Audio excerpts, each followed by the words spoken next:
So pretty much this video is just to elaborate on my last video, give a few more examples of the idea with a bit of explanation along with it, just a little bit more.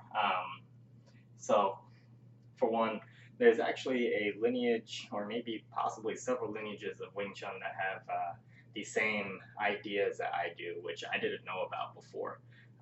When I was brought up in Wing Chun, they taught it very mechanically, where it was very much based on physical positioning. So very external concepts, very controlled, where it's how the angle was when you turn the legs in, what angle did you tilt the pelvis, the lower lumbar has to be straightened and stretched, and then you have to stretch the rest of the spine upward, roll the shoulders back, and then this is the position that you're supposed to fight from. And it was very stiff, and it was something I didn't agree with very much. But there are actually other systems, and if you poke around enough, you hear them explain some things, and it's fairly similar in explanation to how I explain things.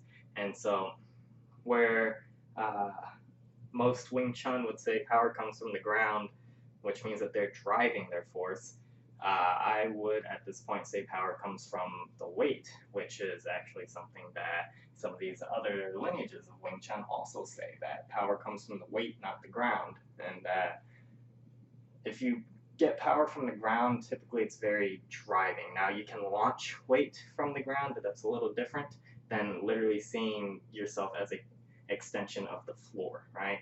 If you see yourself as an extension of the floor, then your angles of striking become very limited because everything has to point back to the floor. It has to angle up like that. But if you see it as coming from weight, possibility is kind of endless because so long as there's weight, there's power in that case.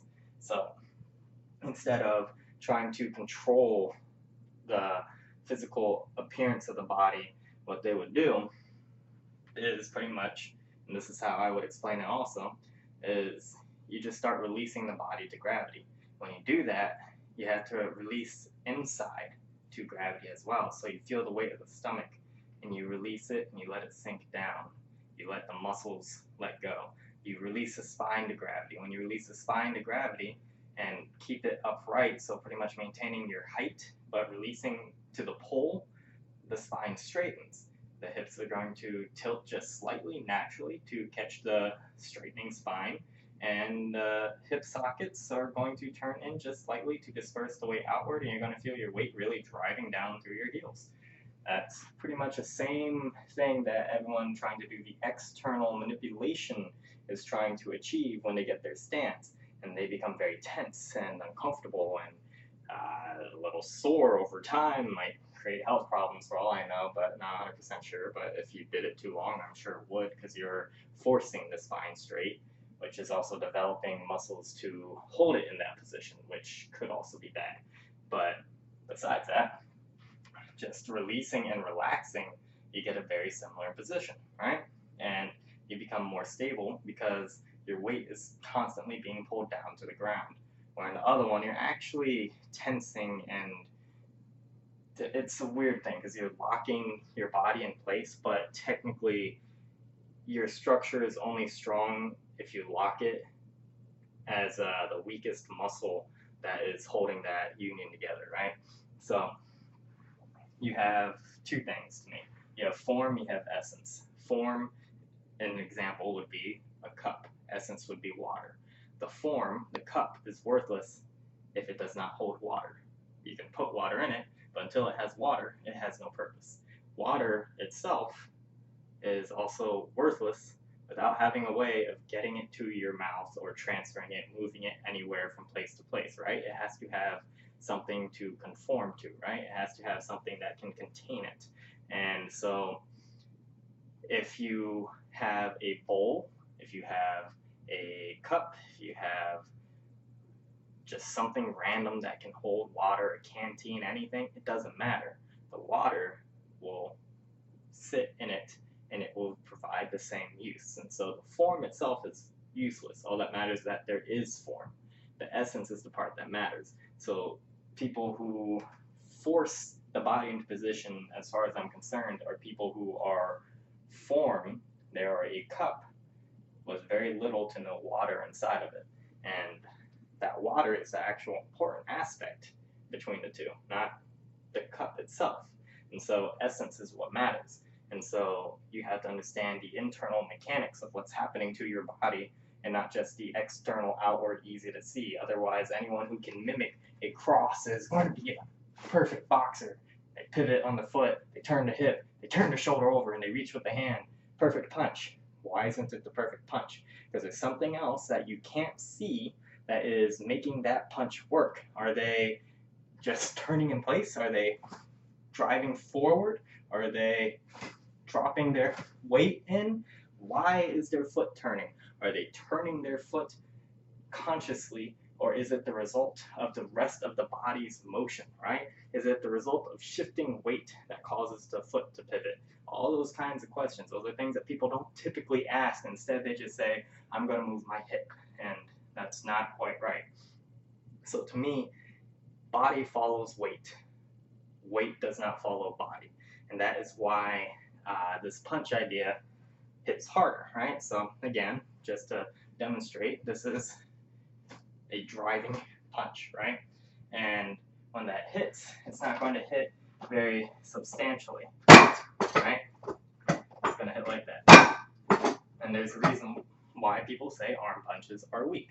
That's pretty much why, right? You can't get a lot of power in an arm punch. Why can't you get power in an arm punch? Because you are relying on a very small muscle for power. Power should not come from muscle, in my opinion. Muscle is simply the initiator of a chain of events. And so when you hold your arm out, your body is being affected by multiple directions of force, and you're not aware of it, right? Your hand is being supported upright by the muscles of the forearm, the shoulders holding the arm up, everything, the muscles are maintaining arm up. Why? Because gravity is pulling down. You aren't conscious of that act. You're not really thinking about it. And so when you keep the arm straight and you punch straight, then you are fighting force in two different directions. You're exerting force in two different directions, right? I am pushing forward and rising up. And so now I'm not hitting you with the weight of the arm. And that's why it's not going to be as effective. And so if I do that same punch, instead I release the weight of the arm into it. If I, instead of relaxing my arm into a punch, relax my arm into the target, I get a significantly more force out of it, right? Because it's no longer about the strength of the limb, but the weight of the limb being put into motion. And so the punch itself carries the force of however heavy my arm is, at what speed I can move it. Where if I simply just go like that, the force is actually limited to the speed I can move it and nothing more. But force is mass times acceleration. There's so little mass moving when you try to drive straight that you have very little power. But if you can just get 5 pounds, something like that, 2 pounds even, imagine getting hit with a 2-pound rock in the head. It's not going to feel good. It's going to hurt because it is a level of density, right? So the knuckles, the palm, it's dense. So that 2 pounds accelerated, the weight coming just from how much of the arm you can put into it.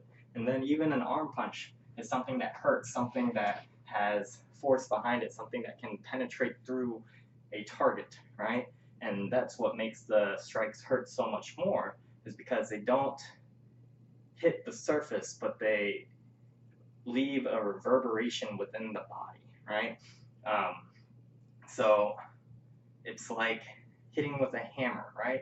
When you want to hit something with a hammer, you don't typically try to control the swing from start to finish. Rather, you let the weight of the hammer, after the initial swing, you ride it down, right? And that's the same thing here. After the initial, like, directional decision, I let the arm ride and relax into the target, and that riding relaxation is what creates that thud and that internal reverberation.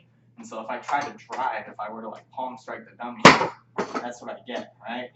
But instead, I want to just kind of, again, I want to thud into it, and you can see that there's significantly more force exerted into the dummy, not a push force, but its only option to disperse the force away is to bounce off because my structure is more sound than it.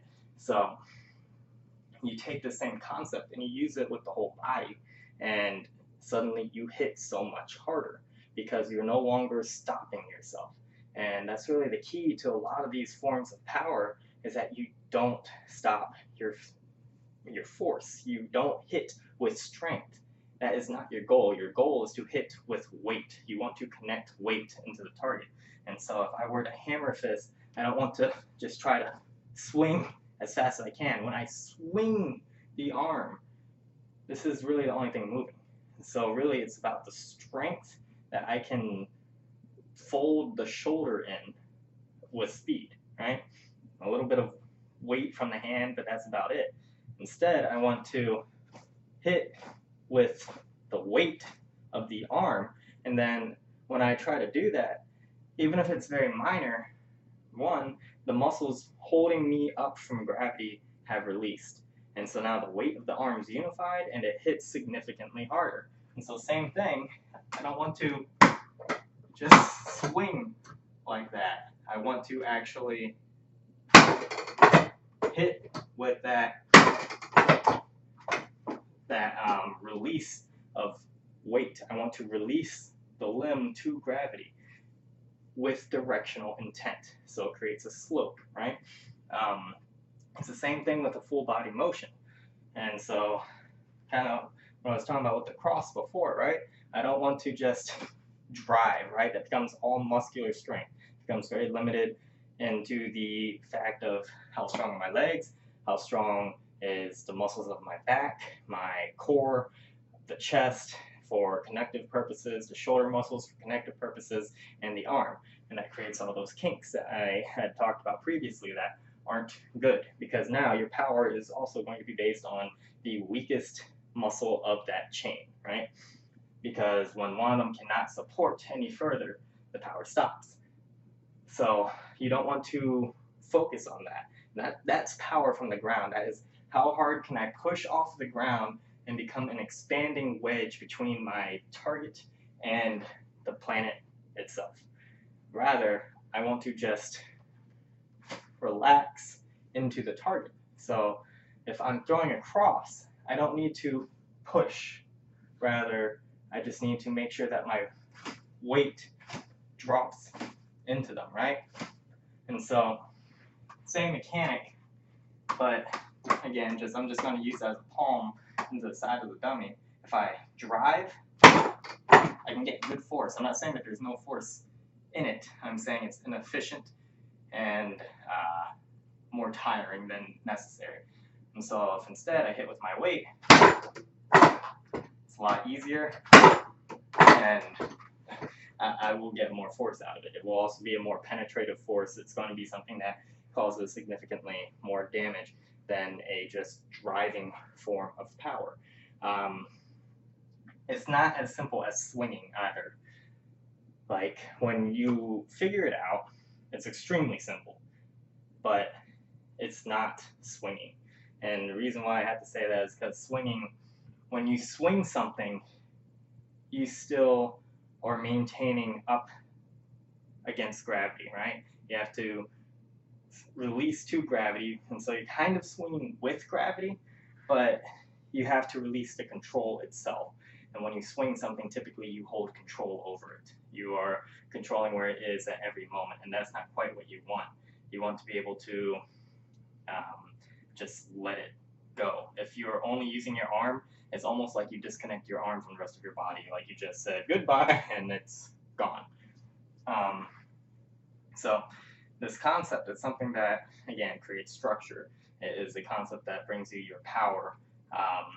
It alleviates a lot of muscular tension throughout the body when you understand it, because releasing to gravity, being able to unify the weight, a lot of your muscle pains are actually from your body just trying to fight gravity all day, every day. The shoulder pain you get in the neck area between the shoulder blades closer to the spine, it's because you constantly have your shoulders raised just slightly and you're not even aware of it. As you go through tension in life, you contract just a little bit. You're not aware of it. It's kind of like how you start to breathe shallow through only the chest, where in a relaxed state, those shoulders should release to gravity and they lower, and you'll actually feel them rest inside of the socket. When you're relaxed, you don't breathe shallow through the chest. You breathe with the assistance of the diaphragm and the stomach, right? And that's something that helps keep you calm under pressure, because creating these physical effects, once again, releases you of your stress. And so when you start to have these effects on the body, it affects the mind also, which keeps you calm, again, in the sense of conflict, calmer than you would have been.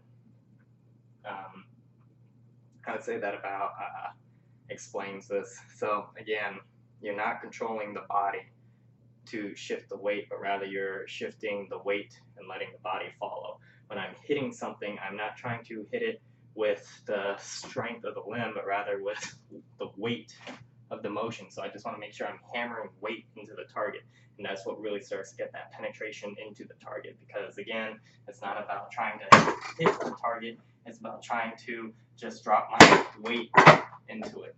It creates massively different effects. It makes something that is limb only suddenly an option and effective and efficient, and at the same time it makes your full body mechanic more devastating, but it also makes your no body limb only mechanics something viable. It makes it a useful tool that you could actually use in conflict. But even if you aren't using body, you're not aware of it, but you are, right? Because if I had no body in this sense, I would just bounce almost as much as a dummy. And so you're still going to have the support of your body to make sure that force only goes forward. And that, again, it just comes from relaxing the body and just letting the weight sink, and then having the intent of the direction that you want to hit. And in conflict, you're rarely static. So unless you're backed into a corner, in which case you're trying to escape the corner anyways, most likely you have some form of forward momentum through footwork, and so your weight's actually shifting forward. And so even if you're like, oh, I didn't turn my body, but I like stepped and punched, that's still something that adds a significant amount of power. Just because you didn't add torque doesn't mean that there's no power.